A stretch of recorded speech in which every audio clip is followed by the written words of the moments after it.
Hello everybody! Once again, it's hopefully one of your favorite YouTube producers, Man Cave here, and we are in week 6 of the Currie Jeep upgrade, and we're going to be installing some more RC 4-wheel drive parts to it. Next on the list, since the WB8s are a semi-decent shaft, they're just not optimal, I ordered a pair of Punishers. However, they're not the stainless, they're the scale black ones. They're the 100 to 130 millimeter with a 5 millimeter hole. Hopefully I did my math right and did not screw up and get the wrong size hole. Not that it matters, seeing how they're not pinned through like the stock drive shafts. The only thing I'm worried about is length. Did I get the right length shaft? So we're gonna try it out. I'm gonna go ahead and I'm gonna undo the front shaft. And we're either gonna have a awesome new scale drive shaft, which I hopefully won't have to modify the transmission for, or I'm gonna have to do some modifications. So,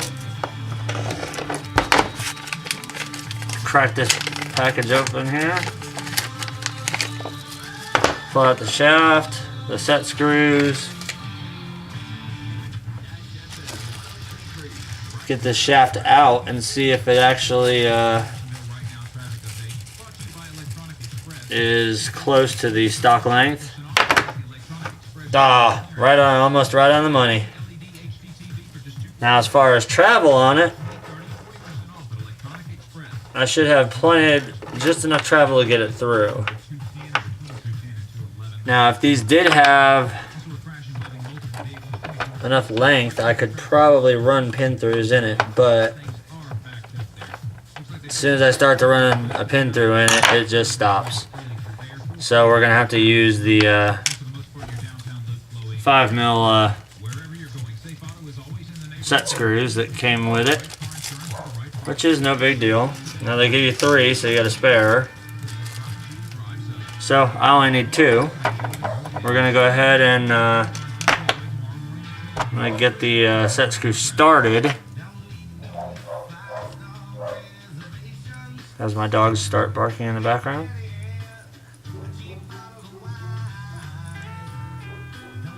Get it started, get our hole lined up on the axle itself, and these should screw straight into the hole.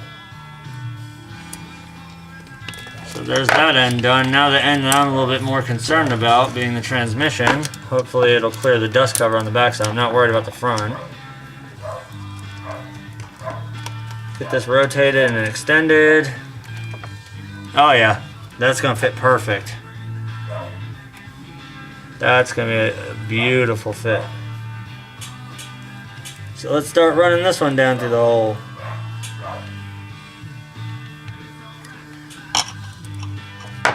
Okay, so now you can see the difference. We've got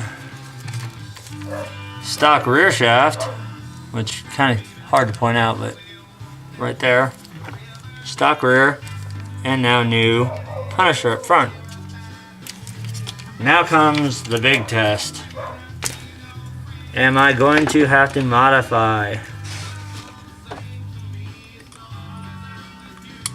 Get this other pin through out.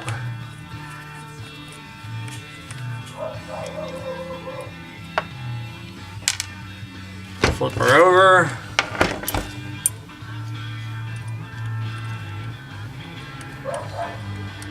And get the old set screw out of it.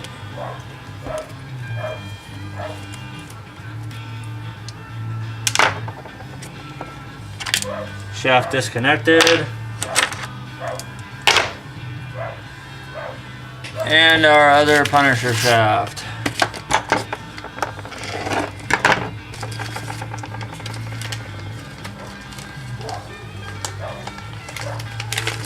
Get the Punisher, get the grubs out.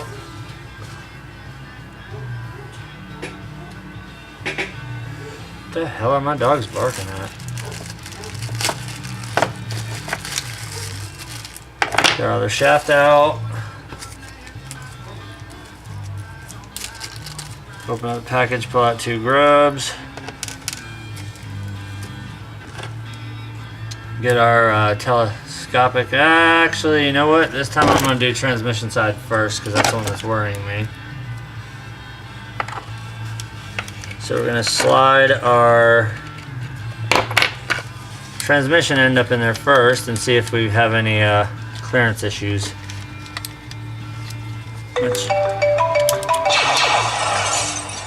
hopefully with it being the scale I shouldn't. It might dust it just a hair, but nothing too bad to worry about.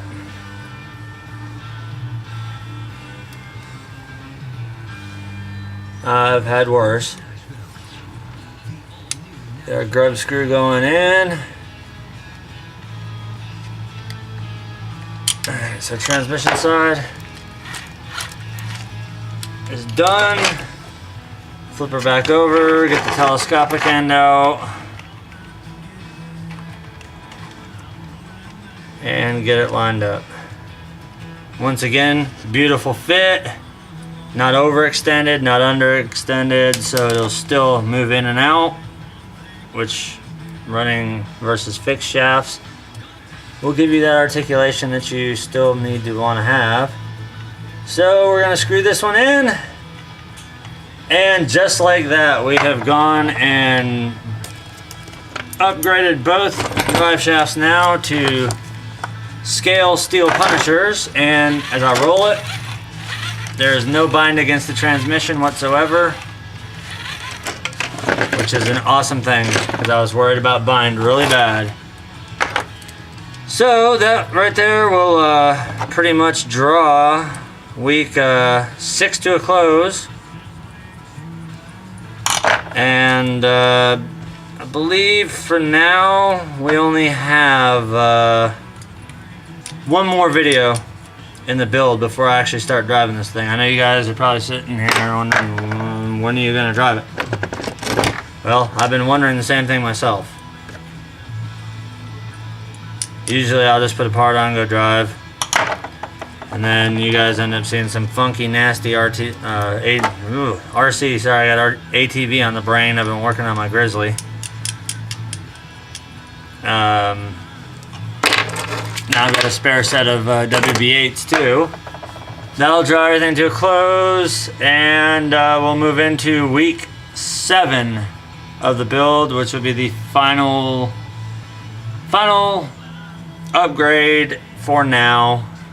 Because as of right now, on top of the base price of the kit, I've done about $300 in upgrades. Once we get to week 7, it'll be close to $300. I think it was like $264, but we've covered a lot of ground, and I'll go basically over everything in week 7 that's been done to it. Or actually, week 7 will still be a build video, but after that there'll be a full overview of everything that has been upgraded so far. And of course, you know, there will be more upgrades in the future. As of right now, this is going to suffice plenty for me. So, as always, thank you guys for watching. Don't forget to rate, comment, like, subscribe, and share. And we'll see you in the final week 7.